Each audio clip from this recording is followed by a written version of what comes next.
John Deere 300 needs a clutch. It's a late 60s industrial tractor. It's industrial because it's yellow. If it was green, then it'd be a 1020 and it'd be an ag tractor, but it's yellow. Clutch slipping really bad, throwout bearings screaming, it's time to go. Clutch itself is at least 40 years old, if not factory original, so it's time. First step is going to be to build a roof or frame of some sort so I can lift that roof off, which is probably a couple hundred pounds of steel. And then I've got to remove this aftermarket loader, get that out of the way, which those are probably both kind of unique to my situation because, like I said, it's an aftermarket loader. It's not the factory one, so I have no idea if that's similar to how the factory ones attach or not. I've never really done anything like this before, so let's see how it goes. Well, this is one of the sketchier things I've done, but the roof is off.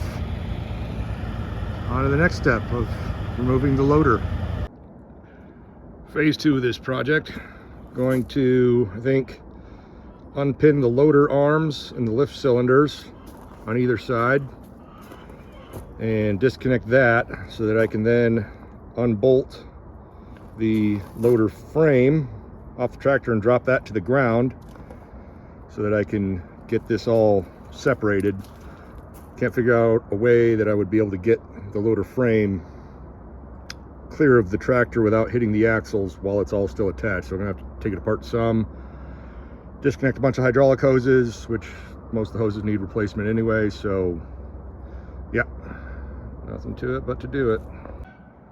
So here's a theory, we'll see if it works. So got the loader arms chained to the bucket so that it, in theory, should limit its ability to tilt.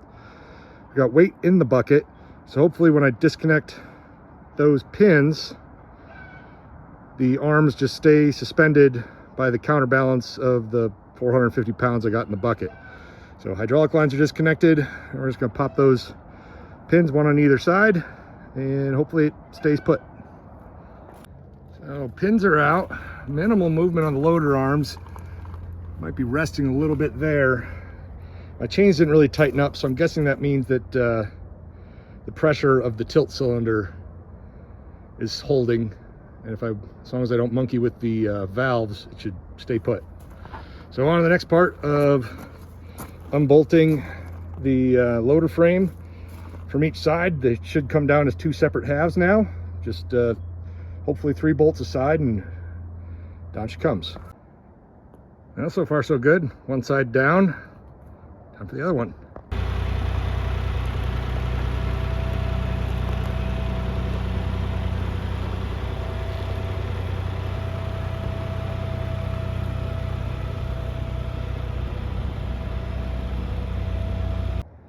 All right, so we're limped into the garage, and so we are going to be splitting here.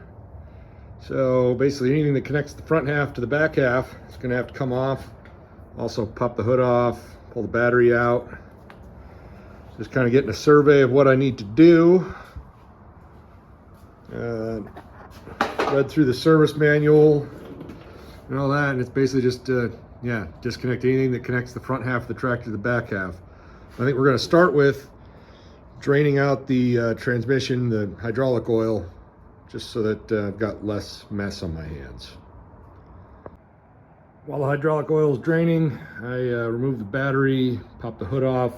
Looks like the next step in the service manual is to disconnect wiring from the alternator, starter, and tachometer.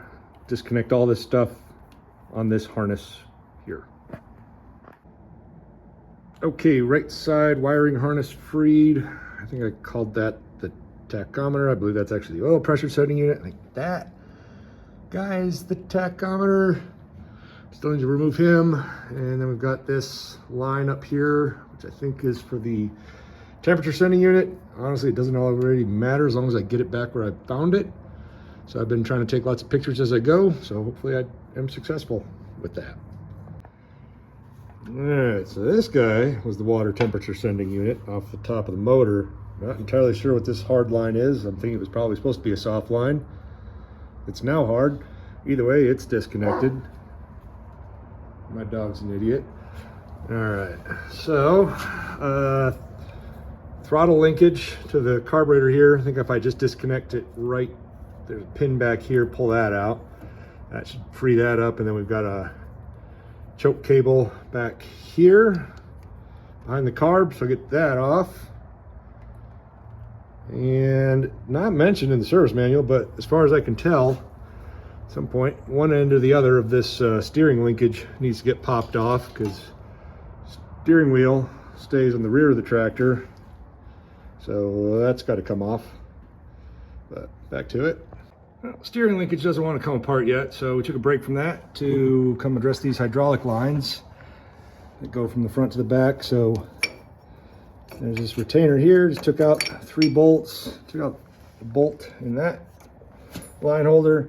This fitting is really difficult to get a wrench on, and that line comes back here. So I took the right side floorboard off just so I could get a better idea what's going on, but I'm going to try disconnecting this line here so that hopefully it can give me enough wiggle room to send that with the front, and these two should pull out of the transmission, hopefully. Had a few whacks with the sledgehammer last night, got steering link to pop, so I think I've got everything disconnected that needs to get disconnected. So I'm going to clean up my mess of oil dry, and then the next step is to fabricate stands to support the engine. All right, so engine stands attached to the tractor. If you have a car lift or a gantry crane or hoist or whatever, then good for you, but I don't. So I stole this idea from another guy's YouTube video I saw. I think that was Buck's Garage, could be wrong. Anyway, just some 2-inch square tubing. This is a 3-foot chunk, so it's a little bit longer than necessary, but bolted to the side of the engine block, same bolt holes that my roof was attached to. I don't know if that's a common attaching point for roofs or if that was just where mine was. Top bolt's 3/4 inch by 3.5 inches long. Bottom bolt is a 5/8 inch by 3.5 inches long. There's another 5/8 hole right here, but I figured these 2 bolts 8 inches apart, that's good enough support. Stuck that onto some 1/4 inch plate on the bottom and then bolted that to some rigid casters. No, I am not good at welding, but I can sometimes get one piece of metal to stick to another piece of metal, so good enough for this job. Went with rigid casters so that hopefully it rolls straight forward and straight back, don't need any swivel action, and got a floor jack to support the back half. So now I believe hopefully it's just 4 bolts, 1, 2, and 3, 4 on the other side, and the front half and the back half should come apart, hopefully. All right, spoke too soon. Found 2 more bolts, 1 on either side from the front going backwards. So 6 bolts maybe? We'll see. So we're separated. I got there just by pushing on the front tire, rocking that, and a little bit of action with the pry bar. But we're still stuck. I think it's these 2 hydraulic lines coming out of the transmission that are still stuck in there that's holding it together. Not sure what I have to do. I'm gonna go see if I can find a trick to popping those dumb things out, but otherwise we're moving, making progress, but still stuck.